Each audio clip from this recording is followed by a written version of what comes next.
umat Indo Bali agar bisa melahirkan di rumah sendiri, mampu menciptakan Rahayu, Rajeng, dan Jagadita. Brahma Saraswati Dewi ring kemulan rong daksina, atau ruang paling selatan, tempat kita mohon Rahayu atau keselamatan. Lalu bagaimana caranya? Dalam hidup ini yang begitu banyak kewajiban, maka kita dibutuhkan kesejahteraan. Tanpa kesejahteraan, umat Indo Bali tidak akan bisa melakukan semua kewajibannya. Lalu di kemulan rong utara disuruh memuja Wisnu Sri Dewi, di mana Sri Dewi adalah dewa kemakmuran, dewa kesejahteraan, agar terbuka jalan kerjelian kita. Kita mendapatkan keselamatan atau Rahayu, kesejahteraan atau Rahajeng, baru kita bisa Jagadita, damai. Nggak mungkinlah kita walaupun sehat, otot sehat, kuat, sakti, tapi miskin, lalu bisa bahagia? Impossible. Bisakah kita damai? Atau sejahtera, atau bahagia? Walaupun otot kita kuat dan sakti, tapi miskin? Kita mungkin bisa secara rasa. Anak istri yang tidak bisa bahagia. Karena bahagia yang dimaksud di kemulan loh, bahagia diri dan seluruh keluarga yang ada dalam tanggung jawab kita. Bahwa tubuh ini membutuhkan air. Dan ketika Taksu Agung tidak ada, maka kita tidak sadar bumi yang dipijak tempat makan kita, tempat hidup kita, tempat lahir dan matinya kita.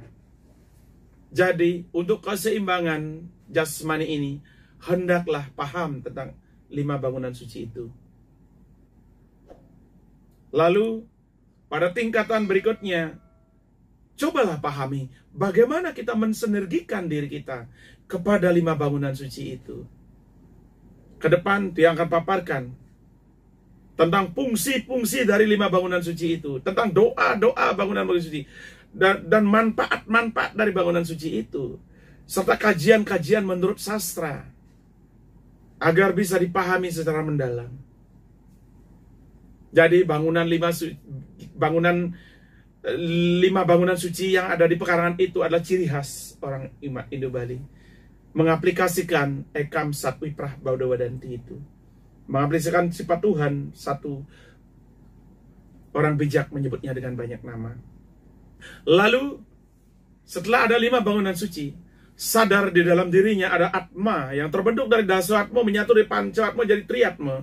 Dari Dasa Dewata menjadi Panca Dewata menjadi Tri Dewata. Lalu Tri Dewata ini menciptakan kekuatan namanya Bayu Sabdaidap, melahirkan konsep lahir, hidup, dan mati atau upeti stiti pralina. Maka umat Indo Bali menciptakan satu bangunan suci yang disebut dengan kemulan dengan rong telu atau rong 3 atau 3 ruang. Lalu sadar di dalam dirinya ada roh yang numadi. Paham akan asal usuling yang numadi. Paham akan ada segala sesuatu yang ada ini dilahirkan dan diciptakan oleh Tuhan. Atau pramekawi atau kawiwit tercipta olehnya. Maka ada satu lagi yang dipuja oleh umat Indo Bali, disatukan di kemulan, yaitu apa? Kawitan. Lalu dari kawitan ini ada susunannya. Ada tingkatannya dari yang paling tinggi sampai yang paling bawah. Lalu dari roh-roh suci inilah yang lahir kembali, meregenerasi pada umat Hindu. Maka ketika menata bangunan ini, akan nampak Ngerurah, Kemulan, dan Taksu Agung berada di kemulan. 3 bangunan ini disebut dengan Trilingga. Ini adalah bangunan dasar bagi umat Indo Bali ketika dia sadar bahwa dia harus mengendalikan Bayu Sabdaidap, anaknya dan istrinya dan keluarga lainnya, agar Bayu Sabdaidap dari setiap keluarga, rumpun keluarga yang ada dalam kendali dirinya sang suami. Maka sang suami ketika telah punya anak dan punya keturunan, punya istri, dia hendaknya menciptakan 3 bangunan di merajannya yang disebut dengan Trilingga. Dan konsep Trilingga ini juga terakses akselerasi dengan konsep Trimurti. Trilingga, Trimurti, Tribuana, Triangga Wisesa, Trimandala, semua konsep Tri. Karena konsep Tri adalah konsep dasar sebuah kehidupan dimulai. Jika sebuah rumah tangga baru akan hidup apabila sudah ada suami istri lalu melahirkan anak. Nah, ketika suami istri sudah terbentuk dan memiliki anak, maka di situ menurut Tatua Sastra Dasaksara dan Kanda 4, orang itu sudah waktunya membuat bangunan suci agar sang anak dan sang istri bisa melakukan baktinya pada Tuhan di Merajan sendiri yang disebut dengan Trilingga. Kemudian di luar pekarangan Merajannya ada lagi 3 bangunan suci, yaitu Leboh Agung di pintu masuk rumah pekarangannya, Taksu Geginan di halaman rumahnya, dan Penunggun Karang di sudut Wayebio atau barat laut pekarangan rumahnya.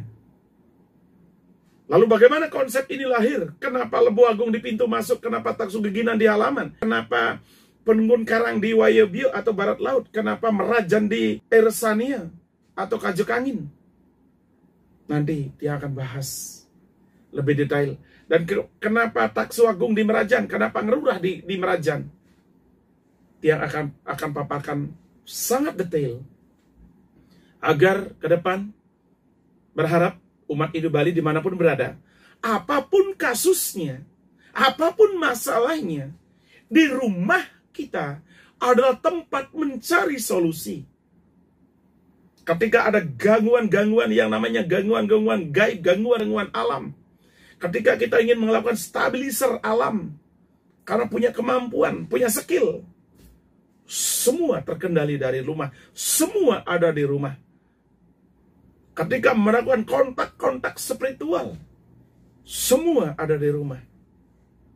Inilah yang disebut dengan rumahku, rumah Tuhan. Jika kita memang memperluas, memperdalam, mengaplikasikan dan membuktikan kemampuan kita di rumah, barulah kita keluar. Ketika kita ingin mengetahui bagaimana Ngerurah itu, kekuatan Ngerurah itu mampu mengendalikan gaib-gaib yang menggunakan unsur angin, atau yang terkendali dari unsur angin, atau gaib-gaib yang terkelompok dalam unsur timur. Maka setelah memahami tentang Ngerurah, datanglah ke gua-gua, ke tepi pantai, tebing-tebing.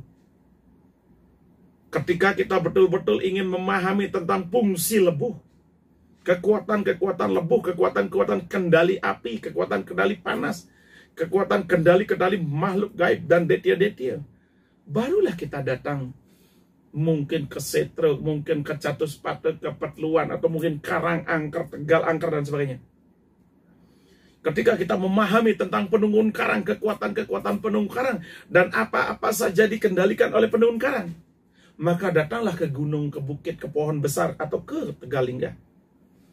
Ketika ingin tahu, sudah paham tentang fungsi-fungsi Taksu Geginan yang ada di halaman rumah sebagai kendali unsur air dan mengendalikan makhluk-makhluk gaib yang datang dari unsur air atau yang memanfaatkan unsur air, unsur dingin itu, maka datanglah ke Telaga Danu, Tukat, Pangkung, Curan, dan Campuan. Dan jika tidak paham tentang Taksu Agung, tentang kendali-kendali bumi, tentang kendali-kendali langit, maka duduklah. Lalu pahami dan satukan seluruhnya menjadi satu-satu kesatuan. Sehingga penyatuan ini disebut dengan gilik atau gili. Lalu disebut dengan gili maya. Maya yang berarti ada tapi tiada. Tiada tapi ada. Maka kita mengadakan yang tiada ada dan mentiadakan yang ada. Hanya dengan menyatukan bayu sabda hidup kita di dalam diri. Lalu menyatukan kekuatan-kekuatan yang ada di sekitar kita sebagai raga. menyatukan kekuatan-kekuatan yang ada di langit sebagai sukma. Satukanlah raga dan sukma. Maka ini yang disebut dengan gili maya wisesa. Maka duduklah. Ketika kita pergi ke sana kemari, itulah yang disebut dengan nyatur loke, pala seraya. Kita menciptakan perbuatan-perbuatan dan mencari hasil. Dan ketika kita sudah melakukan perbuatan-perbuatan dan dapat hasil, kita berkarma lalu mendapat hasil.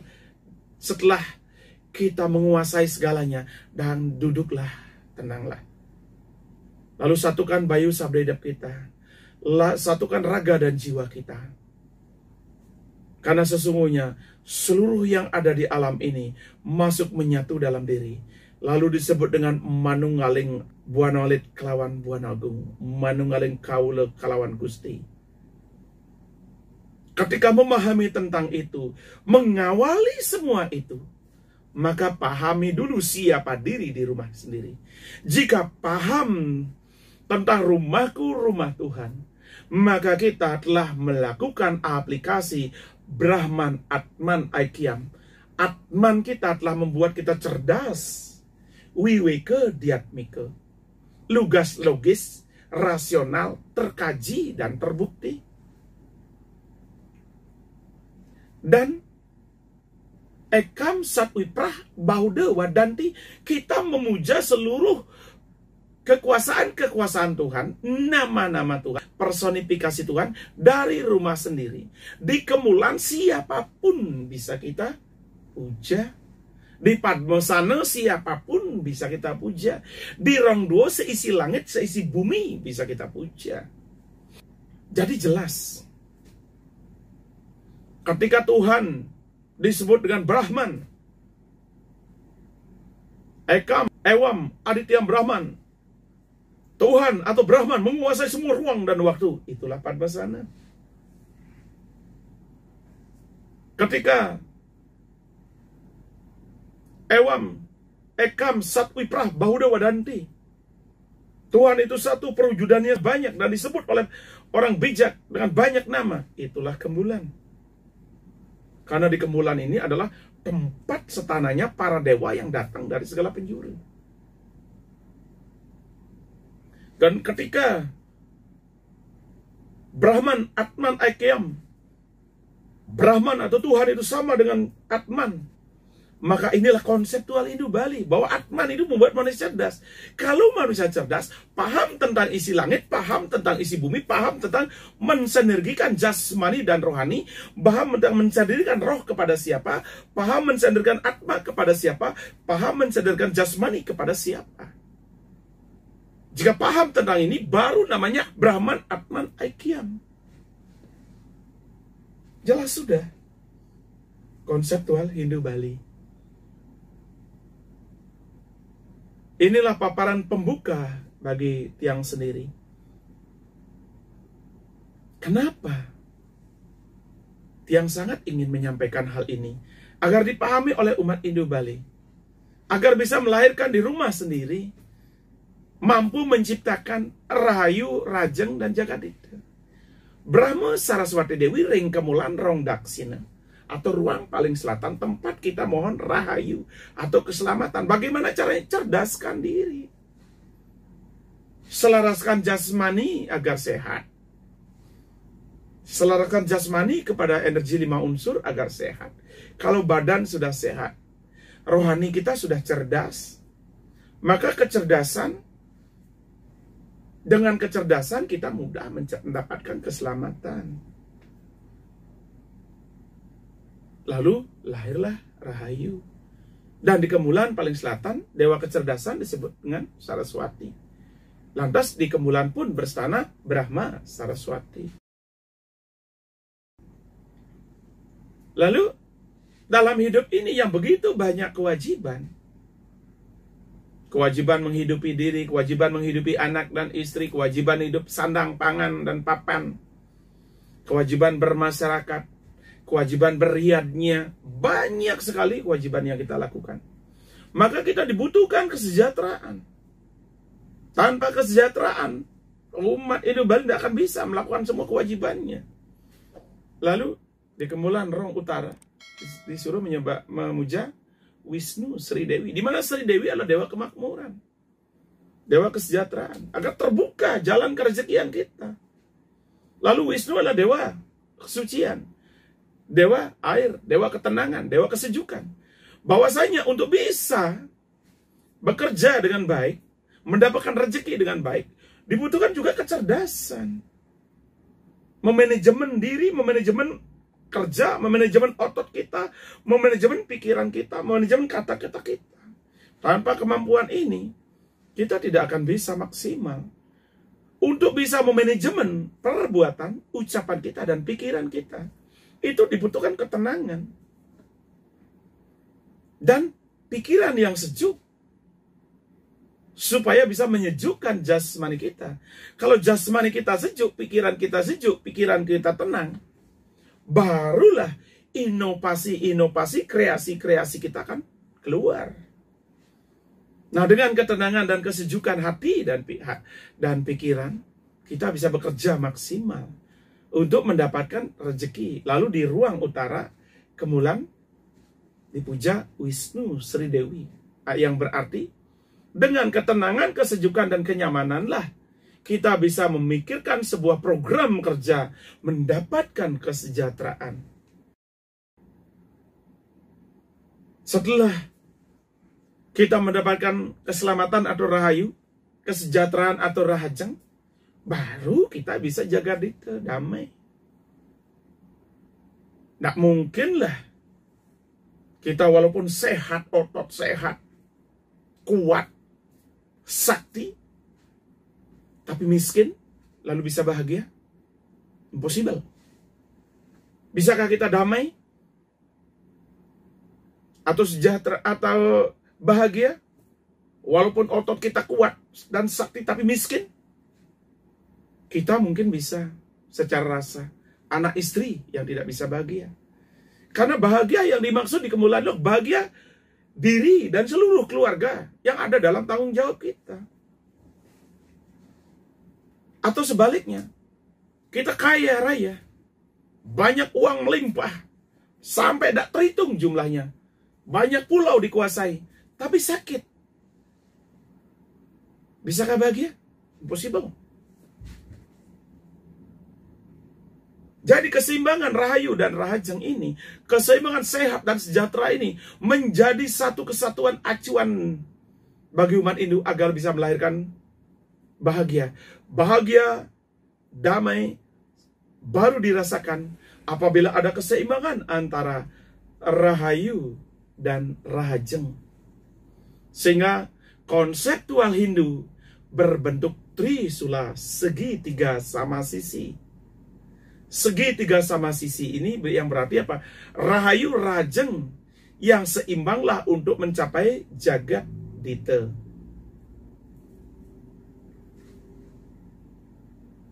Inilah yang ada di kemulan. Jadi apapun keyakinan kita, apapun pola kita, apapun tata cara kita, apapun dasar-dasar kita berketuhanan kita, target kita adalah seisining kemulan. Yaitu bagaimana mengkonsepkan lahirnya rahayu atau selamat, bagaimana mengkonsepkan lahirnya rahajeng atau sejahtera, dan bagaimana lahirnya jagadita atau damai, tentram, dan bahagia. Jadi rahayu, rahajeng, dan jagadita adalah konseptual kemulan. Rahayu, rahajeng, dan jagadita itu baru bisa kita akan dapatkan apabila apa? Jasmani kita sehat, karena selaras dengan angin, api, sinar, air, dan bumi tidak menyakiti kita. Selaras dengan makhluk-makhluk gaib yang ada di bumi ini tidak merusak kita. Lalu jasmani kita mendapatkan panca brahma, geni petak, geni bang, geni jenar, geni ireng, geni wancawana, agar tubuh kita hangat, agar jiwa kita hangat, penuh semangat. Kita membutuhkan panca suda untuk membersihkan dan jiwa dan raga kita, untuk menyucikan raga kita yang kotor ini, karena kita makan, lalu di dalam perut kita ada kotoran, agar kotoran ini terus bisa disuda, maka kita membutuhkan panca suda, energi panca suda, yang keluar dari ngerurah, lebo, penunggu karang, taksu geginan, dan taksu agung. Lalu agar jasmani ini terus hidup, sehat, kita membutuhkan panca amarta. Amarta sanjiwani kemendalu kundalini mahamarta dan pawitra. Jadi, panca Brahma, panca amarta, panca tirta, panca suda, itu menjadi satu kesatuan di 5 bangunan suci itu. Jika 5 bangunan suci itu ada, ditambah lagi kemulan, maka ada 6 bangunan suci. Bagi umat Hindu Bali, utamaning utama, umat manusia Hindu yang paham tentang tradisi Hindu Balinya, seharusnya dia bisa memiliki bangunan 6 bangunan yang terdiri dari di Merajat ada Trilinga, Kemulan, Taksu, dan Ngerurah.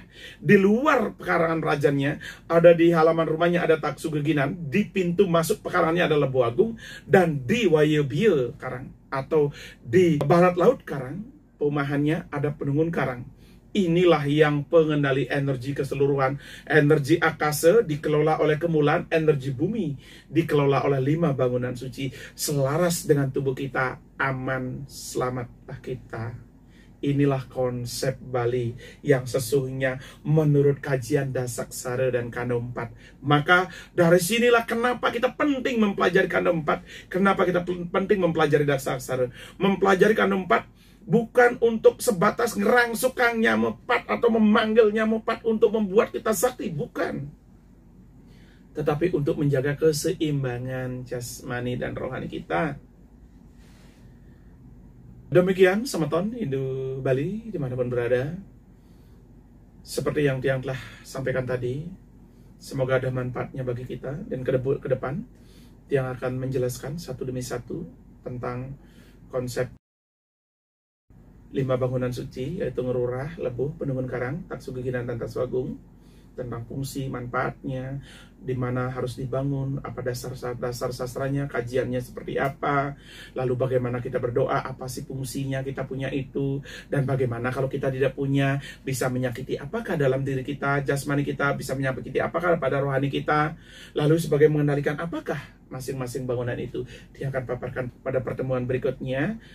Untuk itu, ngiring Semeton Idodane sareng sami umat Indus Dharma yang getol dan ingin memahami tentang Bali, silahkan subscribe video kami agar bisa mendapatkan wawasan-wawasan Hindu Bali yang sesungguhnya demi menciptakan keseimbangan alam, bumi, dan langit. Demikian yang paparkan Idodane, mugi yastu ada manfaatnya bagi kita semua. Untuk itu yang tutup pertemuan kali ini. Sampai jumpa pada video-video berikutnya. Om Santi Santi Santi Om.